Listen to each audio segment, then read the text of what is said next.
Muchas gràcies, senyor alcalde. Bé, jo m'havia preparat la intervenció. Esta proposta que presenta ara el senyor Rajoy és una proposta que va presentar Berlusconi, una persona que vostès admiren molt l'any 2006. De fet, a Itàlia se coneix com la Ley Cerdada, el pucherazo. Però, clar, després del debat, òbviament ho ha de canviar el discurs, perquè si no això serien monòlogos.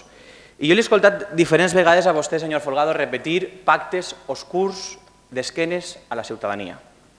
I vostè entendrà que a mi la sang me bull, per això volia parlar tan ràpid. Vostès pareix que ara no tenen memòria, o la tenen selectiva. I jo recordo que el 22 de maig va haver unes eleccions on la ciutadania democràticament va elegir aquesta corporació. Ningú tenia afortunadament majoria absoluta, ningú, ni tan sols el meu partit. No vull majories ni del meu partit. Aleshores havien de ficar la maquinària en marxa i era dialogar i parlar. Sorprenentment, la primera persona i el primer partit que ho va fer va ser el PP. Va vindre a ma casa i va intentar pactar. Una cosa democràtica, no?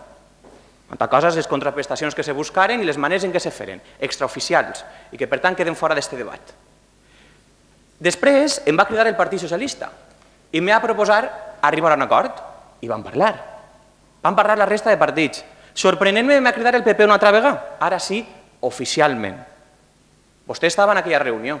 Jo recordo la primera vegada que entrava en el despatx d'alcaldia i un prepotent senyor Robert mirant al techo sense mirar als ulls, vostè admetent que havíeu perdut les eleccions, que n'hi havia que canviar les formes i que entenia que, evidentment, n'hi havia que buscar consensos i pactes. I aquell era vostè, senyor Folgado, el que ara no vol ni consensos ni pactes. Curiosament, vostè em va oferir ser tinent d'alcalde de Cultura. Vostè, però critica que després fora tinent d'alcalde de Cultura un altre alcalde. Vostè me va oferir també ser cap de l'oposició, una figura que anàvem a crear en un bon sueldo, això sí, perquè, clar, entenien vostès que per iniciativa era incòmode governar en el PP, però vostè va dir, vostè, estava també el senyor Robert, etc., molt fàcil, ni PP ni PSOE, a l'oposició sense mullar-te a cobrar i no criticar. I allò se diu pactos oscuros, en contra de la ciutadania. I aleshores va ser quan ens vam sentar Esquerra Unida, el Bloc, el Partit Socialista i Iniciativa. Vam posar les cartes damunt la taula, vam posar un pacte ideològic, de programa, un model de ciutat concret i vam arribar a un acord. I vam decidir que dels quatre el senyor Benlloch ostentaria l'alcaldia democràticament i la resta de regidors i regidories tindríem unes delegacions concretes. Això va ser el pacte i no altres coses. I des del principi s'havia advertit.